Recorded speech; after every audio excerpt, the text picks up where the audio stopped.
FC Haro, Stade Lozanouchi, les amis, en partout, un match à s'ennuyer, ben oui, le FC Haro qui compte monter, mais qui est déjà perdu dans les... dans le classement, mais après on n'est qu'à la deuxième journée de championnat. Mais Stade Lozanouchi, après sa belle victoire la semaine passée 3-0 à la Pontaise, eh bien fait match nul à Haro, donc 4 points également pour les stadistes qui se retrouvent eh bien, premier de Challenge League, les amis, ouais. Premier de Challenge League, Stade Lozanouchi. Bah oui, on va voir ça tout de suite. Je vais vous parler de ça maintenant. Voilà. Alors, deux buts. Donc, Castriot Nidao à la 8e minute. Donc, il perd pas de temps. Il met 1-0 déjà. On se dit, aïe, à quelle sauce vont être mangés les stadistes. Et bien, bonne, comment dire, bonne réplique, mais tard. Malco Sartoretti, 54e minute, il faudra attendre plus d'une mi-temps pour voir les stadistes réussir à ressortir la tête de l'eau. Malco Sartoretti qui égalise en partout. Un match où les équipes se sont courues après, c'est tout. Où il y a eu des occasions de part et d'autre, où tout le monde a essayé de faire valoir son savoir-faire et son niveau.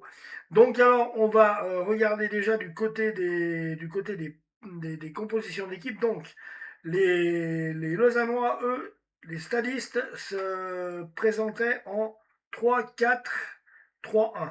3-4-3-1. Alors, avec Kevin Martin dans les buts,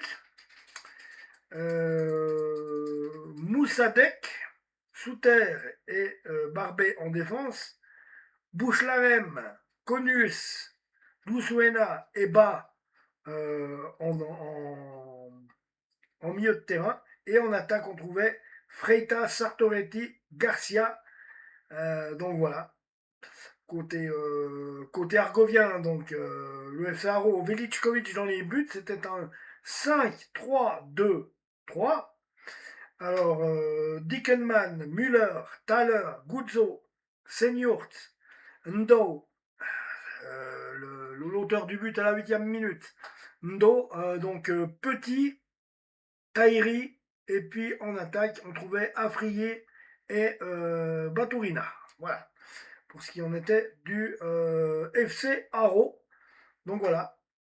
Du côté des remplaçants, alors, Jamie Atangana, qui est arrivé du Servette au stade de Zanouchi, eh bien, Jamie Atangana lui a remplacé Malco Sartoretti à la 65e minute.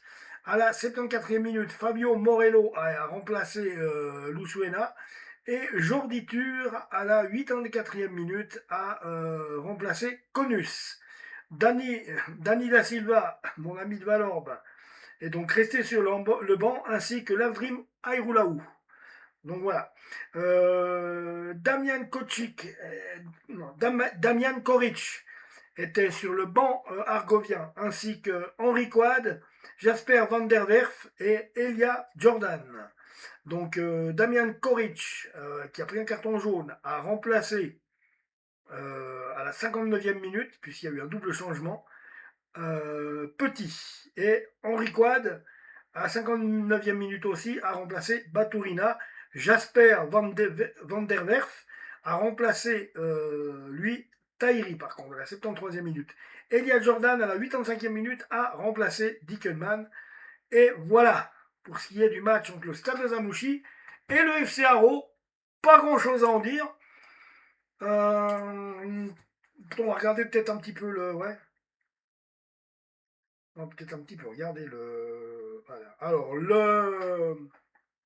ne sais pas si je peux vous le montrer. Le classement. Attends. Premier, Neuchâtel Xamax. D'accord. Alors, premier, Neuchâtel Xamax. On va faire ça ensemble. Premier, Neuchâtel Xamax. Deuxième, Étoile Carouge. Troisième, Stade Lozanouchi. Quatrième, Kriens, 5e FC Ville, 6e Rapperswil Jona, 7e Yvermont Sport, puisqu'ils ont aligné deux matchs nuls, 8e Vinti, donc Winterthur, et le FC Aarau, 9e. Ainsi que le Stade Lyonnais qui clore la marche de cette Challenge League. Peut-être qu'on les verra cet après-midi en action, on verra, je sais pas. Donc voilà, en attendant les amis, abonnez-vous à la chaîne et je reviens tout bientôt. Prenez soin de vous.